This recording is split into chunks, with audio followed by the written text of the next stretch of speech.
Aside from region conferences and annual conferences, NACADA also has something called institutes. And so today we're talking specifically about the Administrators Institute. Our guest is Stephanie Kraft-Terry from University of Hawaiʻi at Manoa. Stephanie is the chair of the Administrators Institute Advisory Board. Stephanie, how are you? I'm doing good. Awesome. And so before we start talking about the Institute, let's talk a little bit about you. What was your path, your journey into higher ed?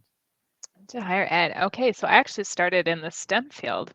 So I did my undergraduate degree from a small private school in Oregon called Pacific University, where I got my bachelor's of science in biological chemistry.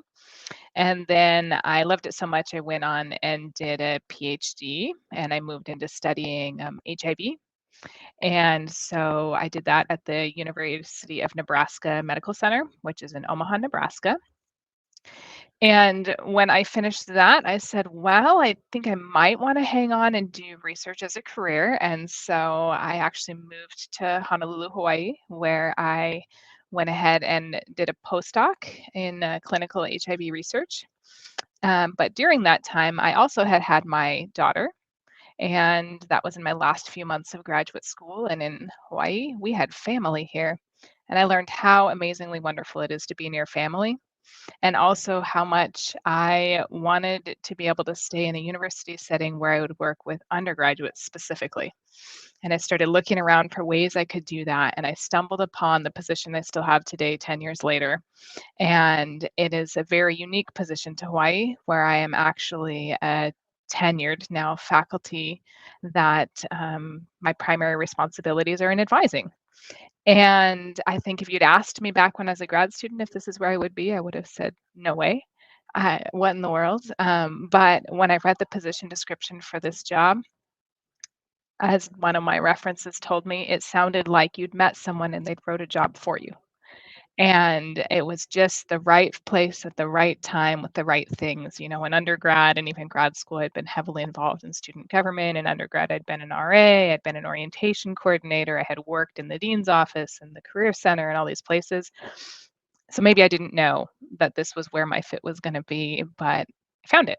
And so this is where I've been for now 10 years, and I'm loving it. So I'm currently the interim director of advising in the College of Natural Sciences here at the University of Hawaiʻi at Mānoa. Yeah, and then of course, higher ed spans the whole globe, and connected to higher ed and is academic advising. And within advising, there's also a lot of different organizations, including NACADA, which you're also involved in. Can you talk about that involvement? Absolutely. Yeah. So I have to attribute my first real jump into being actively involved in NACADA to Mukumi Makino Kanehiro, who some people that are actively involved in NACADA know her well.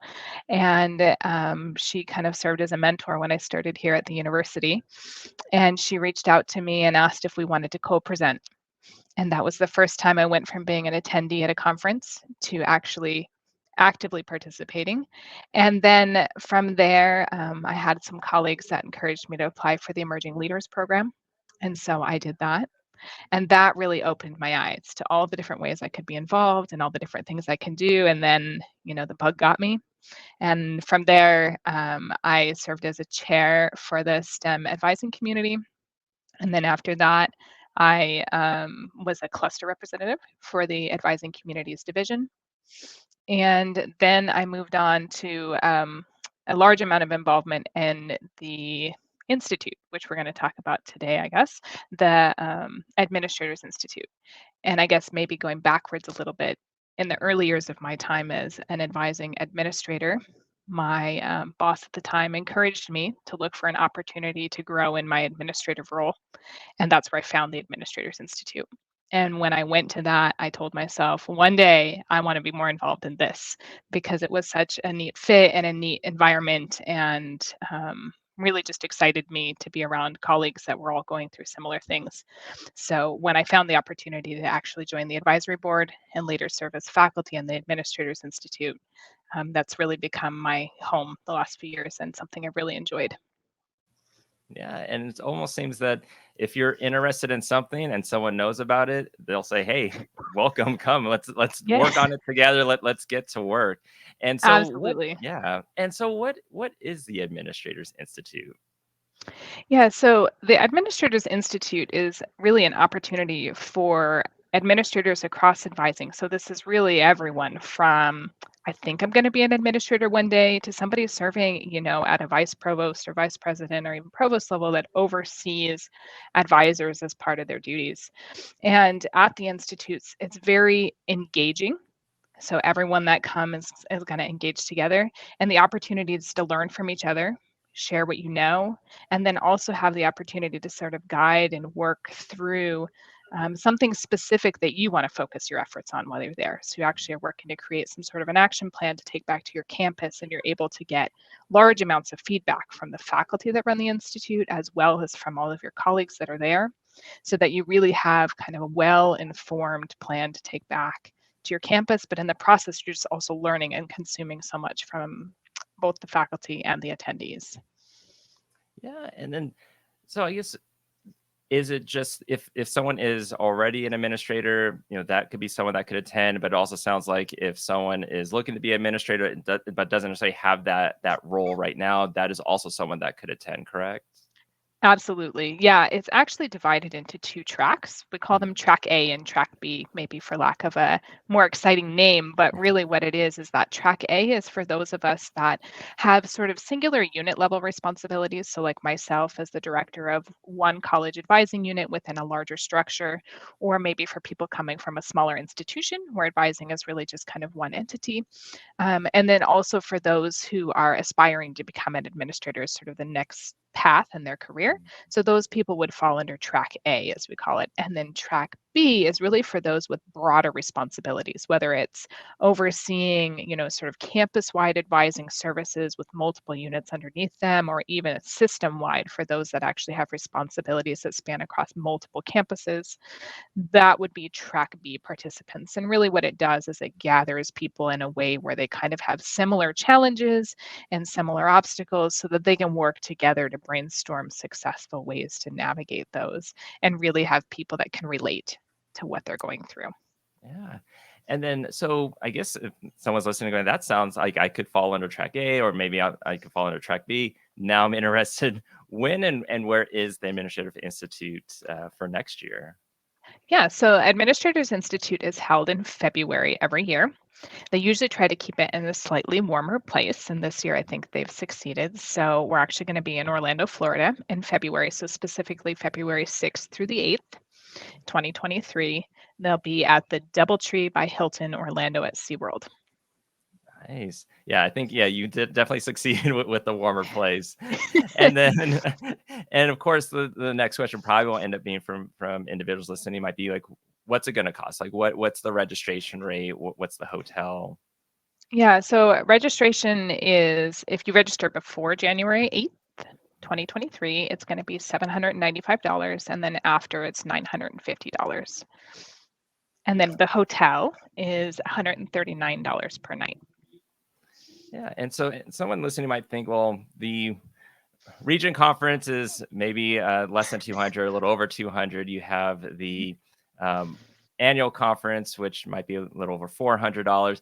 Why is the cost so high compared to like maybe these other conferences? Yeah, that's a really good question. So the structure is really quite a bit different than a sort of typical regional or annual conference. So for the Administrators Institute, what you have is a team of faculty that are actually there to help run the institute. And so they're really the ones sort of guiding the activities throughout the time there. They're the ones that are giving presentations, leading concurrent sessions and plenary discussions, and then they lead guide smaller group discussions within the different tracks. And so it's a little bit different structure and therefore requires different supports. And also, really, the goal is to keep it kind of intimate. And so to have enough faculty and things there that when you're having breakout groups and small group discussions, that you're not having really large, gigantic groups, right? 20, 25 people in these groups that are each led by a faculty member. So it's a bit of a different experience than what your traditional conference would be. And also, you have the opportunity to have things like one-on-one discussions with these faculty members that are there. And they're really brought in from a broad variety of backgrounds and disciplines so that whether you are leading a team of faculty advisors, you're at a small private school or a large research institution, that you have someone there who has that experience that can then help you. Yeah, and it sounds like it's very hands-on, very proactive with this institute, with that structure. Very much so. I would say don't come if you don't plan on being engaged, because you're going to be there the whole time working hard and learning and sharing with everybody. And with the cost, is there any scholarships available that individuals could apply for? Absolutely. And I highly encourage people to do so. So the scholarship actually covers the cost of registration. So it's a wonderful scholarship to get. And then you really just need to get yourself there and then house yourself and the meals that we are unable to offer. So typically you get, for example, breakfast, reception together. Very, I think in that way, similar to like annual and regional conferences. Nice. And then you were talking a little bit about the structure and it being faculty led. Can you talk about like what the typical schedule would look like for the institute? Absolutely. And I will say for those that are interested, this tentative schedule for 2023 is actually posted and live now, so they can see specifically the topics of each session. But each day usually consists of at least one plenary session with the whole group. And then everyone divides into their work groups. So those are the ones that I was discussing that are faculty led small group discussion.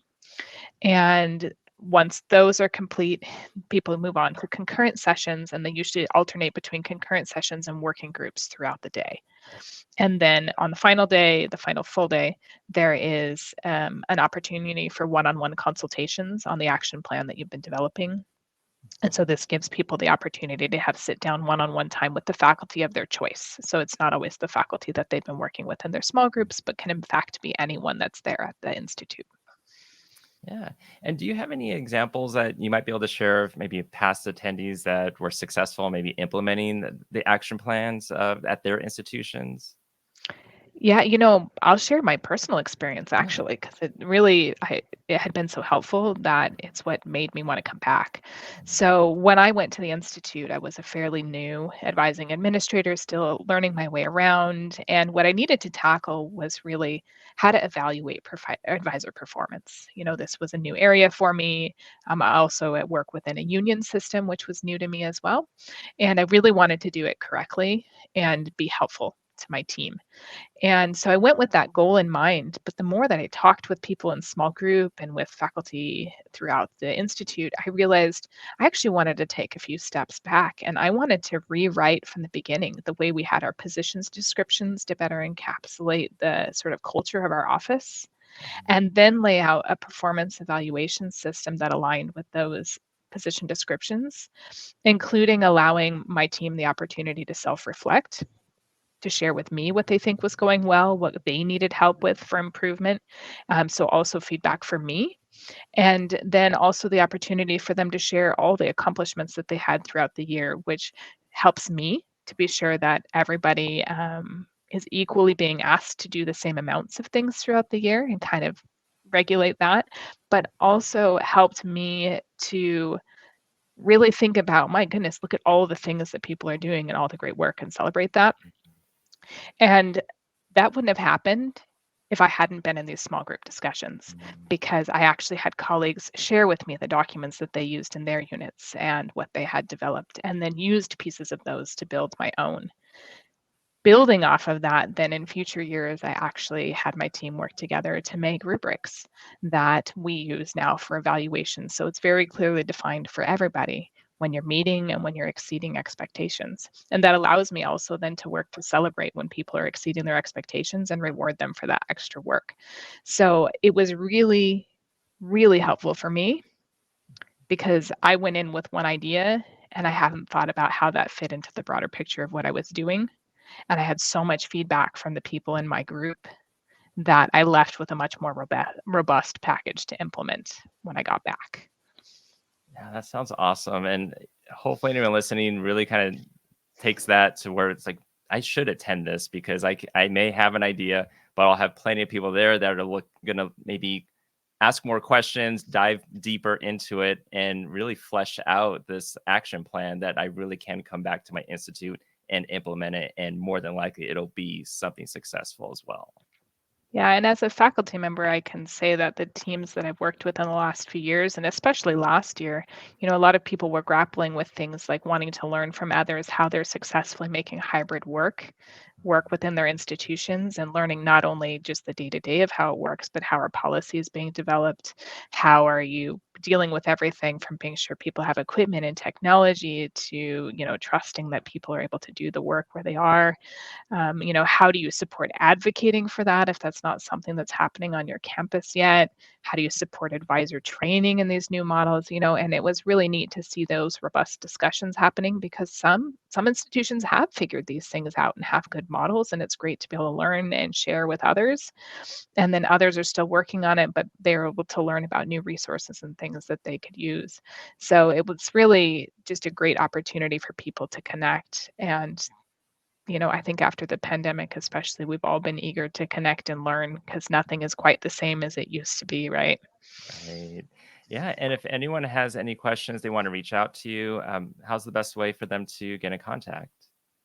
Oh, yeah, they're always welcome to email me. I don't know, should I share my email address right here? Yeah. Okay. Yep. All Absolutely. right. So it's Kraft, Kraft, and then the number two at hawaii.edu. I'm happy to take input, inquiries. I'd love to share more about the Institute. Like I say, it's always been a really positive experience for me and one that I encourage any aspiring or current administrator to engage in. And I probably can't say enough great things about it, not just because I chair the advisory board right Mhm. now, but because I've just found it to be a really supportive and helpful environment. Yeah, absolutely. Well, Stephanie, thank you so much for being on the podcast today. And thank you for having me.